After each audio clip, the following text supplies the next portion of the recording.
Si Eloy at ang kanyang anak na si Elria ang may-ari ng lechonan. Si Elria, sa kabila ng pagiging teenager ay magaling mag-ihaw ng lechon at lahat ng tao sa shop ay namangha sa kanyang husay. Napansin ni Eloy na medyo fragile ang kanyang anak. Ngunit ang kanyang espesyal na talento sa pagluluto ay nagdudulot ng magandang pera para sa tindahan.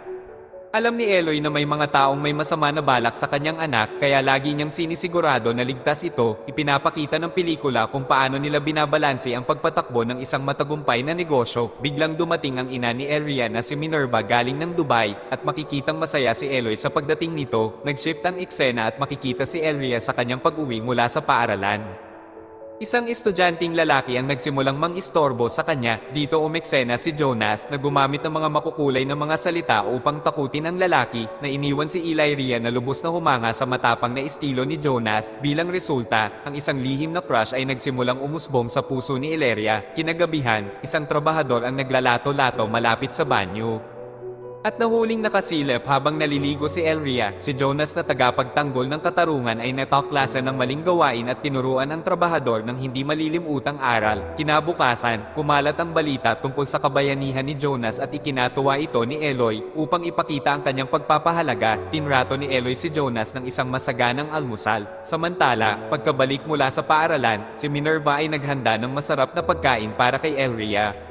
Sa gitna nito, isang nagde-deliver ng gas ang pumasok sa eksena at habang iniaabot ang pera, napansin ni Elria ang passport ni Minerva at napagtanto niyang dumating si Minerva mula sa Dubai bago pa man umuwi kay Eloy. Nang tinanong niya si Minerva tungkol dito, nagsabi ito ng hindi kapani-paniwalang dahilan tungkol sa pagpunta sa bahay ng isang kliyent para magtrabaho. Hindi madaling malinlang si Elria at ibinahagi niya ang kanyang hinala sa kanyang ama, na nagdaragdag ng pahiwatig ng katatawanan sa naganap na drama. Sa gabi ay may eksena sa kubo na nagtatampok kina Jonas at Minerva, kung saan sila ay nagsasagawa ng isang mainit na aktibidad na nagdudulot ng mga pumapalakpak na mga tunog. Napabilib si Minerva kay Jonas dahil sa kanyang husay at sa masayang ekspresyon nito. Halatang naa-appreciate niya ang kanyang performance. Habang nagbubukas ang kanilang pag-uusap, lumilitaw na ang dalawang ito ay kilala na ang isa't isa, na nag-aiiwan tungkol sa mga detaili na malapit ng ibunyag. Kinaumagahan, gumanap si Elria bilang isang guro na nagpapakita kay Jonas kung paano maglagay ng mga toppings sa lechon para sa isang video. Napansin ni Minerva ang lumalagong closeness sa pagitan ni Elria at Jonas at nagpa siyang makialam sa pamamagitan ng pagkuha kay Elria. Hindi niya lubos na maunawaan ang motibo ni Minerva. Pagkatapos ng hapunan,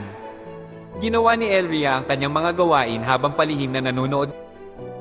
Mayroong malikot na twist dito. Nag-imagine siya na sangkot sila ni Jonas sa pagtatayo nito ng poste sa gitna ng Vulkang Mayon na nagdudulot ng pumapalakpak ng mga tunog. Isang araw, tumatagay si Jonas kasama ang kanyang mga katrabaho nang bigla siyang nagtungo sa banyo at akalain mong naghihintay na doon si Minerva at sa mabilis na pagkilos, napagpasyahan nilang dalawa na magtayo ng poste si Jonas sa gitna ng Vulkang Mayon na nakakuha ng atensyon ng ilang manggagawa na nagkataon nakasaksi sa hindi kinaugalian na eksena. Sinimulan ng mga trabahador ang pagkakataon para sa ilang panonokso kay Jonas na nagmumungkahi na siya ay nakakakuha ng espesyal na pagtrato mula kay Minerva at iyon ang dahilan kung bakit siya ay inalagaan ng mabuti. Hindi nasisiyahan sa mga komento at nakipagtalo si Jonas sa mga manggagawa. Umabot sa pandinig ni Eloy ang kaguluhan ngunit hindi nagbigay ng anumang paliwanag si Jonas. Naiwan si Eloy sa dilim tungkol sa sanhi ng hidwaan. Ngayon, may bagong kaalaman ng mga manggagawa tungkol sa milagro nila Jonas sa banyo. Ang dynamic sa lugar ng trabaho ay napalitan ng makita ni Jonas ang kanyang sarili na paksa ng haka-haka at chismis. Sa paglipas ng mga araw, ang resulta ng insidente sa banyo ay nananatili sa hangin.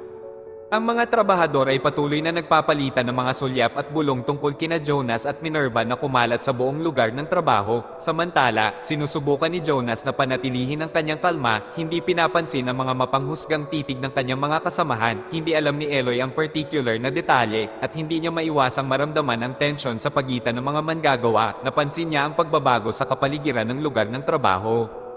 Ngunit ang tunay na katangian ng insidente ay nanatiling misteryo sa kanya. Isang gabi, may ibinahagi si Jonas kay Minerva na nag-ujek sa kanya ng isang pribadong pagkikita. Hindi sinasadyang narinig ni Elria ang kanilang pag-uusap ngunit piniling huwag muna itong ipaalam sa kanyang ama. Noong gabing iyon nang natutulog na ang lahat, pumasok si Jonas sa silid ni Minerva para sa mabilisang paglulusot ng carrot sa gitna ng donuts.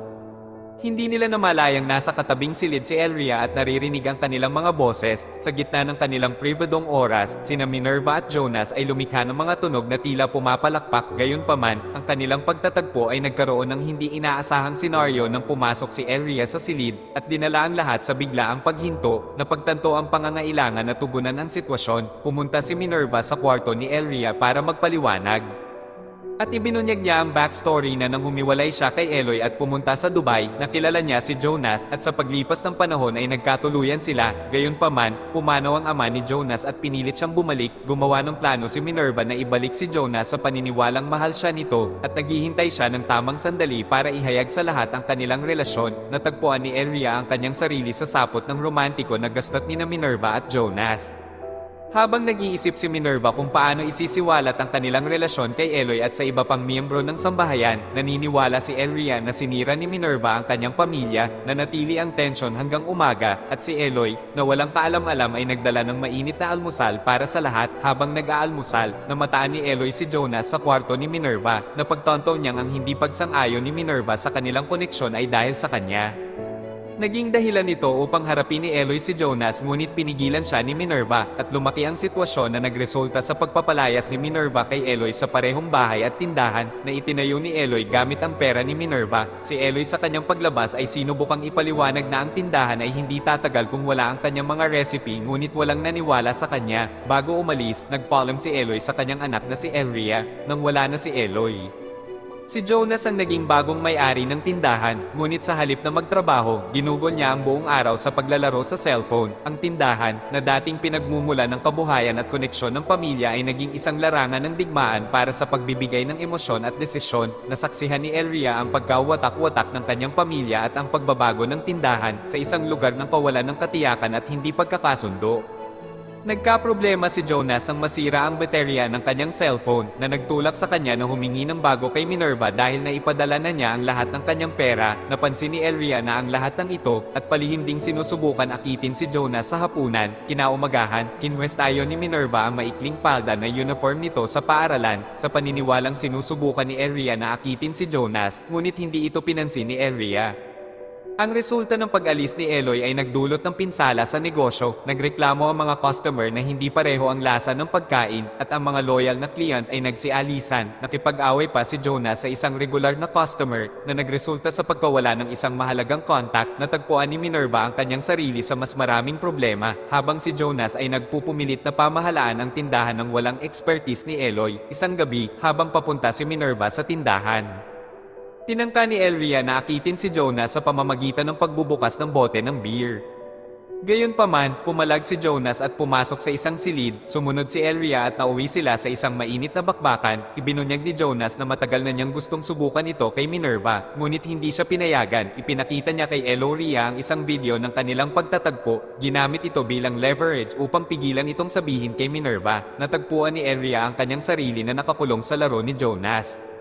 Obligadong lumangoy sa kanyang lawa kung kailan niya gusto. Kinaumagahan sa oras ng pahinga, hindi napigilan ni Elria ang sarili na sabihin kay Minerva ang tungkol sa iskandalo na kinasasangkutan ni Jonas. Sa halip, nagpasya siyang magtapat sa kanyang ama na nag-loan at nagbukas ng bagong tindahan sa malapit. Naroon si Eloy, sabik na marinig ang lahat ng nangyari. Gayunpaman, nahirapan siyang ipahayag ang mga detalye ng pangyayari ng maglaon. Nang bumalik siya mula sa paaralan at wala si Minerva sa bahay, muling pinilit ni Jonas si Elria na magtayo ng poste sa gitna ng bulkang mayon. Walang magawa at balisa, natagpuan ni Elria ang kanyang sarili na walang magawa kundi umiyak. Nagkaroon ng malaking away sina Jonas at Minerva tungkol sa kanilang negosyo. Kailangan ni Jonas ng pera at sinisi niya ang kalapit na tindahan ni Eloy sa problema ang kinakaharap ng kanilang negosyo. Lalong lumaki ang tensyon sa pagitan nila at lalong naging mayabang ang ugali ni Jonas. Lihim na nakatagpo ng kasiyahan si Elria sa kanilang alitan. Upang maiwasan ang pagtatayo ng poste ni Jonas, nagsimula siyang umuwi ng gabi. Ngunit kahit ganun pa man, pinilit pa rin siya ni Jonas. Isang gabi nahuli ni Minerva si Jonas sa akto. Ngunit tusong ipinakita ni Jonas kay Minerva ang isang video na tila si Elria ang may kasalanan. Naniwala naman si Minerva at nauwi ito sa galit. Nang makitang nahihirapan si Elria, naunawaan ni Minerva na pinilit siya ni Jonas, ang sitwasyon ay nagpinta ng isang malinaw na larawan ng mga problema sa pamilya, at si Elria ay naipit sa gitna ng isang mahirap na sitwasyon. Si Minerva, na hindi nakayanan ang ginawa ni Jonas ay ipinadala si Elria kay Eloy at kinumprante si Jonas mismo. Sa sumunod na mga eksena, nilagyan ni Jonas ng gripo si Minerva na naging sanhi ng agarang pagtoldok sa buhay nito. Naabutan ni Elria si Eloy at ibinunyag ang kalunos-lunos na pangyayari, at sa sobrang galit, isang malakas na suntok ang ginawa ni Eloy kay Jonas. Umalis si Elria para humingi ng tulong, ngunit nang bumalik siya kasama ang mga polis, natuklasan niya na nilagay ni Eloy ang justisya sa kanyang sariling mga kamay. Tinuldokan niya ang buhay ni Jonas. Malupit ang sinapit ni Jonas na hindi ko pwedeng ipakita at i-describe kasi masyadong brutal. Nagtapos ang pelikula na nawala kay Elria ang lahat sa mga trahedya na nangyari. Maraming salamat sa inyong panonood. Kung nagustuhan nyo ang movie recaps for today, huwag kalimutang mag-subscribe at i-on ang notification bell.